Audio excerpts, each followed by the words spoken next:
Hay acusaciones que te marcan para siempre. Acusaciones que te destruyen aunque sean falsas, aunque no haya evidencia, aunque todos sepan que no es verdad, porque la duda se queda, la sospecha permanece, y la gente nunca te vuelve a ver igual. Pero ¿qué pasa cuando la acusación es tan absurda que nadie podría creerla? ¿Qué pasa cuando te señalan por algo imposible? Cuando te culpan de actos que desafían toda lógica y lo peor. ¿Qué pasa cuando las pruebas empiezan a aparecer? Esta historia comienza en Sombrerete, Zacatecas, en el año 1898, un pueblo minero enclavado en la sierra. Calles estrechas que suben y bajan, casas de cantera gris, iglesias que tocan sus campanas a todas horas, un lugar donde todos se conocen, donde los secretos no existen porque las paredes tienen oídos y los vecinos memoria. Y en ese pueblo, en una casa modesta cerca del mercado, vivía un hombre llamado Horacio Salazar. Horacio tenía 46 años. Era comerciante. Vendía herramientas, clavos, martillos, palas, cosas simples. Vivía solo desde que su esposa murió 5 años atrás. No tenía hijos. No tenía familia cercana. Era un hombre discreto, trabajador, de esos que pasan desapercibidos, hasta que un día alguien lo acusó de algo imposible, de algo tan ridículo que debería haber sido olvidado de inmediato. Pero no lo fue, porque las acusaciones, por absurdas que sean, siempre dejan marca. Todo empezó cuando una mujer del pueblo, doña Refugio, vino gritando al mercado una mañana de agosto. Decía que Horacio había entrado a su casa durante la noche, que lo había visto claramente, parado junto a su cama, mirándola, sin hacer nada, solo mirando. La gente le preguntó cómo había entrado. Ella dijo que no sabía, que todas las puertas estaban cerradas con llave, que todas las ventanas estaban trancadas, pero que él había estado ahí, lo había visto con sus propios ojos. Horacio negó todo. Dijo que había estado en su casa toda la noche, que no tenía razón para entrar a la casa de doña Refugio, que ni siquiera sabía dónde vivía exactamente. La gente le creyó a él, porque doña Refugio era conocida por ser nerviosa, por ver cosas, por tener pesadillas vívidas que luego confundía con realidad. Así que el asunto se archivó como un malentendido, como un sueño que ella creyó real. Pero 2 semanas después pasó de nuevo. Otra mujer, doña Carmen, llegó a la presidencia municipal temblando. Dijo que Horacio había entrado a su casa en la madrugada, que lo había visto parado en el pasillo, inmóvil, como una estatua, mirando hacia su cuarto. Ella gritó, su esposo se levantó. Prendieron las velas, revisaron toda la casa, no había nadie, todas las puertas seguían cerradas, todas las ventanas intactas, pero ella juraba haberlo visto, juraba que era Horacio. Esta vez la gente empezó a dudar, 2 mujeres, 2 casas diferentes, la misma historia, el mismo hombre. Horacio fue llamado a dar explicaciones, dijo lo mismo, que había estado en su casa, que no había salido, que no tenía idea de por qué esas mujeres lo acusaban. Y cuando le preguntaron si tenía algún enemigo, alguien que quisiera hacerle daño, Horacio dijo que no, que él no tenía problemas con nadie, que era solo un comerciante tranquilo. Si decides quedarte hasta el final de esta historia, suscríbete ahora, porque lo que viene es perturbador. Porque vas a cuestionar todo lo que crees saber sobre la realidad, y cuando termine vas a mirar diferente las acusaciones. Vas a dudar de tus propias percepciones, y sobre todo, vas a entender que hay cosas peores que ser culpable, y es ser inocente, pero no poder demostrarlo. Las acusaciones siguieron, una tras otra, cada semana una mujer diferente, todas con la misma historia. Horacio entrando a sus casas en la madrugada, parado, inmóvil, mirando, sin tocar nada, sin robar nada, sin hacer nada, solo estar ahí, y luego desaparecer sin dejar rastro. sin romper cerraduras, sin forzar ventanas, como si pudiera atravesar paredes. El pueblo se dividió. Algunos creían a las mujeres, decían que Horacio era un acosador, un pervertido, que de alguna forma entraba a las casas y las espiaba. Otros defendían a Horacio, decían que era imposible, que las mujeres estaban histéricas, que era una conspiración, que alguien más lo estaba haciendo, y culpaban a Horacio porque era soltero, porque vivía solo, porque era un blanco fácil. Horacio empezó a desmoronarse. No podía salir a la calle sin que la gente lo mirara, lo señalaran, lo murmuraran. Dejó de ir al mercado, cerró su tienda, se encerró en su casa. Solo salía de noche, cuando nadie podía verlo, cuando las calles estaban vacías. Y ahí es donde todo se puso peor. Porque una noche, mientras Horacio caminaba por una calle oscura, se encontró con don Feliciano, el herrero del pueblo. Don Feliciano lo miró con desprecio y le dijo: «Sé lo que haces, sé cómo entras a las casas, y voy a demostrarlo». Horacio preguntó de qué hablaba. Don Feliciano se acercó y susurró: «A mi esposa también la visitaste, hace 3 noches. Ella no quería decir nada por vergüenza. Pero yo lo sé, y esta noche me voy a quedar despierto, y si entras, te voy a atrapar». Horacio intentó explicar que no era él, que no había hecho nada, pero don Feliciano ya se había ido, y Horacio sintió terror. Porque si don Feliciano lo estaba esperando, si lo atrapaba, aunque no fuera él, ¿cómo lo demostraría? ¿Cómo probaría su inocencia? Esa noche, Horacio no durmió. Se quedó sentado en su cama con una vela prendida, esperando. ¿Esperando qué? No lo sabía. Pero tenía la sensación de que algo iba a pasar. Y pasó. A eso de las 3 de la mañana escuchó gritos, gritos que venían de la casa de don Feliciano, gritos de rabia, de sorpresa, de confusión. Horacio sintió que el estómago se le revolvía. Se levantó, salió a la calle y vio gente corriendo hacia la casa del herrero. Cuando llegó, encontró a don Feliciano en la puerta, pálido, sudando, con los ojos abiertos como platos. Y cuando vio a Horacio, gritó: «¡Ahí está! ¡Es él! Lo vi adentro, pero también está aquí». La gente miró a Horacio, luego miró a don Feliciano, y alguien preguntó: «¿Qué quieres decir con que está adentro y también aquí?». Don Feliciano tartamudeó. Dijo que se había quedado despierto vigilando, que a eso de las 3 vio una sombra en el pasillo, que prendió la vela y era Horacio, parado ahí, inmóvil, que corrió hacia él gritando, pero que cuando llegó al pasillo, Horacio había desaparecido, que revisó toda la casa y no había nadie, que las puertas seguían cerradas, que las ventanas trancadas, que salió corriendo a la calle y vio a Horacio caminando, como si nada hubiera pasado. Horacio negó todo, dijo que había salido de su casa porque escuchó los gritos, que no había entrado a ningún lado, que no entendía qué estaba pasando, y la gente no sabía qué creer, porque si Horacio estaba en la calle, ¿cómo pudo estar adentro de la casa de don Feliciano segundos antes? ¿Cómo pudo desaparecer sin dejar rastro? ¿Cómo pudo atravesar una casa cerrada? Escucha esto, porque aquí es donde la historia deja de ser sobre acusaciones y se convierte en algo más oscuro, algo más profundo, porque al día siguiente apareció la primera prueba. Un testigo dijo haber visto a Horacio en 2 lugares al mismo tiempo. Lo vio caminando por el mercado y al mismo tiempo lo vio parado en una esquina a 2 calles de distancia. La misma ropa, el mismo rostro, la misma postura. 2 Horacios, uno real, uno imposible. La gente empezó a asustarse, porque esto ya no era solo paranoia, ya no eran solo mujeres histéricas, ahora había testigos, múltiples testigos. Gente que veía a Horacio en lugares donde no debería estar. Gente que lo veía hacer cosas que él juraba no haber hecho.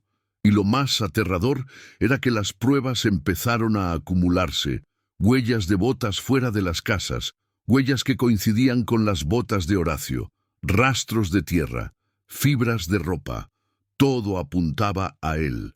Pero él seguía insistiendo en su inocencia. Horacio fue arrestado, lo encerraron en la cárcel del pueblo. Una celda pequeña, una sola puerta con llave, una ventana con barrotes, imposible escapar. Y ahí, encerrado, Horacio pensó que finalmente la pesadilla terminaría, porque si él estaba preso, las apariciones deberían detenerse, las mujeres dejarían de verlo, y todos entenderían que no era él, que alguien más lo estaba suplantando, o que algo más estaba pasando. Pero las apariciones no se detuvieron. Esa misma noche, 3 mujeres más reportaron haber visto a Horacio en sus casas, parado, mirando, desapareciendo. Y cuando la gente fue a la cárcel a verificar, Horacio estaba ahí, encerrado, dormido. No había forma de que hubiera salido. El guardia juró que la puerta no se había abierto, que Horacio no se había movido de su celda. Pero las mujeres insistían. Lo habían visto. Estaban seguras. Y entonces pasó algo que lo cambió todo. El cura del pueblo, el padre Matías, decidió investigar. Pasó la noche en una de las casas donde Horacio había sido visto. Se quedó despierto, rezando, esperando, y a las 3 de la madrugada lo vio. Vio a Horacio parado en el pasillo, inmóvil, mirando hacia donde él estaba. El padre Matías se levantó, se acercó, y cuando estuvo a 2 metros de distancia, la figura desapareció, como humo, como si nunca hubiera estado ahí. El padre Matías regresó a la iglesia temblando. No podía explicar lo que había visto. No era un sueño, no era alucinación. Había algo que tomaba la forma de Horacio. Algo que aparecía en las casas sin usar puertas. Algo que no era humano, pero que se veía humano. Y eso era lo más aterrador, porque si no era Horacio, ¿qué era? El padre decidió hablar con Horacio, fue a la cárcel, se sentó frente a la celda y le preguntó: «Hijo, ¿has hecho algo? ¿Has invocado algo? ¿Has jugado con cosas que no deberías?» Horacio lloró, dijo que no, que nunca había hecho nada malo, que no entendía qué estaba pasando, que solo quería que terminara, y el padre le creyó, porque vio en sus ojos algo que no se puede fingir, vio terror. Vio confusión, vio inocencia, pero entonces el padre preguntó algo más. ¿Has soñado cosas últimamente? ¿Sueños donde caminas por el pueblo de noche, donde entras a casas que no conoces? Horacio se quedó en silencio, y después de un largo momento asintió. Dijo que sí, que desde hacía meses tenía sueños extraños. Sueños donde se veía a sí mismo caminando por Sombrerete en la oscuridad, entrando a casas, parado en habitaciones, mirando a gente dormida, pero pensaba que eran solo pesadillas, solo productos de su mente estresada. El padre sintió un escalofrío, porque entendió algo horrible, algo que había leído en textos antiguos, algo que la iglesia no reconocía oficialmente, pero que algunos sacerdotes sabían que era real. Horacio no estaba invadiendo casas físicamente. Horacio estaba proyectándose. Su conciencia, o algo parecido a ella, salía de su cuerpo mientras dormía, y aparecía en otros lugares, visible, tangible, real, pero sin control, sin intención. Era como sonambulismo, pero peor, porque no era su cuerpo el que caminaba. Era algo más, algo que tomaba su forma, algo que existía entre el sueño y la vigilia. ¿Alguna vez has soñado que estás en un lugar y luego alguien te dice que te vio ahí? ¿Alguna vez has tenido la sensación de haber estado en algún sitio sin recordar haberlo visitado? ¿Alguna vez has despertado cansado, como si hubieras caminado toda la noche aunque estuviste en tu cama? Si tu respuesta es sí, tal vez deberías prestar atención, porque lo que le pasó a Horacio podría pasarte a ti, y si pasa, nadie te va a creer, nadie va a entender, y vas a cargar con acusaciones de cosas que tu cuerpo no hizo, pero que algo de ti sí hizo. El padre Matías intentó ayudar. Hizo exorcismos, rezos, bendiciones. Pero nada funcionó, porque esto no era posesión demoníaca, esto era otra cosa, algo más extraño, algo que la religión no podía curar porque no era enfermedad. Era una habilidad, una maldición, una fisura en la realidad personal de Horacio, y no había forma de cerrarla. Las apariciones continuaron, incluso con Horacio encerrado, incluso bajo vigilancia constante, su doble seguía apareciendo. Y la gente empezó a volverse loca, porque no había explicación lógica, no había forma de entenderlo, y cuando algo no puede entenderse, la gente busca culpables, busca razones, busca a quién castigar. Algunos dijeron que Horacio era brujo, otros que había hecho pacto con el diablo, otros que era una aparición demoníaca que había tomado su forma para destruir su vida. Y Horacio, encerrado, solo podía escuchar las acusaciones, solo podía sentir cómo su nombre se volvía sinónimo de maldad, de perversión, de terror, aunque él no hubiera hecho nada, aunque fuera víctima tanto como los demás. Una noche, mientras Horacio dormía en su celda, el guardia lo escuchó hablar, pero no era su voz normal, era una voz diferente, más profunda, más fría. Decía cosas extrañas. Veo todo, camino entre ellos, no pueden detenerme, él no sabe que lo hago, pero yo sigo, siempre sigo. El guardia se asustó. Despertó a Horacio, y cuando Horacio abrió los ojos no recordaba nada, no recordaba haber hablado. No recordaba los sueños. Escribe en los comentarios si esto te ha pasado. Si alguna vez has dicho o hecho cosas dormido que no recuerdas. Si alguna vez alguien te ha contado que actuaste extraño de noche. Escribe solo. Desperté. Y comparte esto con alguien que deba saberlo. Porque hay experiencias que necesitan testigos. Porque hay verdades que no deben quedarse en silencio. Horacio nunca salió de esa cárcel. Murió ahí 3 años después, no de enfermedad, no de vejez. Simplemente dejó de despertar una mañana, como si algo dentro de él se hubiera cansado, como si hubiera renunciado, y cuando murió, las apariciones se detuvieron, el doble dejó de aparecer, las mujeres dejaron de verlo, y el pueblo respiró aliviado, pero el alivio duró poco, porque 6 meses después empezó de nuevo, pero esta vez no era Horacio, era otro hombre, otro vecino, otra víctima, y la gente entendió algo aterrador. Esto no era sobre Horacio. Horacio solo había sido el primero en despertar algo, el primero en abrir esa puerta, y ahora que estaba abierta, otros podían cruzarla. Otros podían proyectarse, otros podían aparecer en lugares donde no deberían estar. Sombrerete se convirtió en pueblo de fantasmas vivientes, de dobles, de apariciones que tomaban la forma de gente real. Y nadie podía confiar en nadie, porque si veías a tu vecino en la calle, era realmente él, o era su proyección, o era algo más que había tomado su forma. No había forma de saber. No había prueba, solo dudas, solo miedo, solo paranoia. El pueblo empezó a vaciarse, la gente se fue, buscaron otros lugares, lugares donde esto no pasara, y con el tiempo Sombrerete quedó casi abandonado. Las casas vacías, las calles desiertas.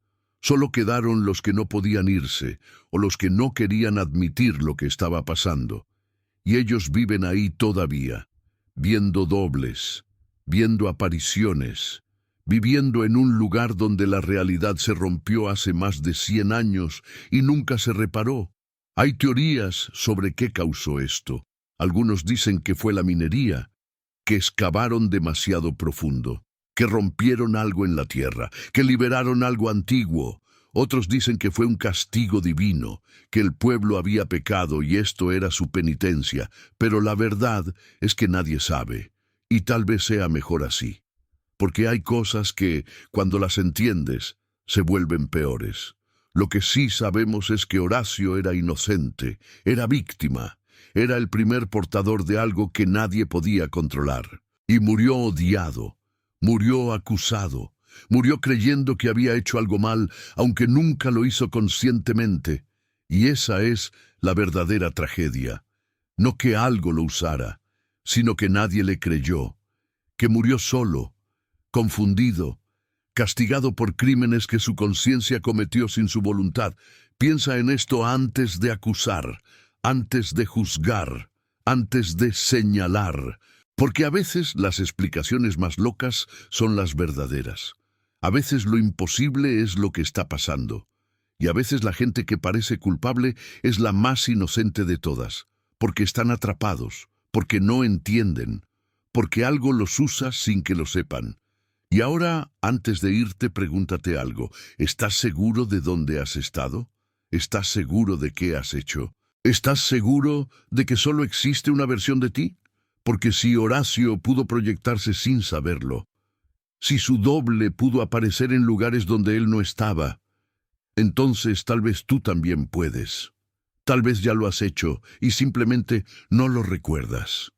Tal vez ahora mismo, mientras escuchas esto, hay otro tú en algún lugar, parado, inmóvil, mirando a alguien que duerme. Y mañana esa persona va a decir que te vio, y tú vas a negar, y nadie te va a creer, porque las pruebas siempre aparecen, incluso cuando eres inocente, especialmente cuando eres inocente, porque la realidad no necesita tu permiso para romperse, y cuando se rompe tú cargas con las consecuencias. Duerme bien esta noche, o intenta hacerlo, porque mientras duermes, algo de ti podría estar despertando en otro lugar, y lo que haga ahí, lo que vea, lo que cause, tú vas a tener que responder por ello, aunque nunca lo hayas hecho, aunque nunca lo sepas, aunque seas completamente inocente, y esa es la peor condena de todas.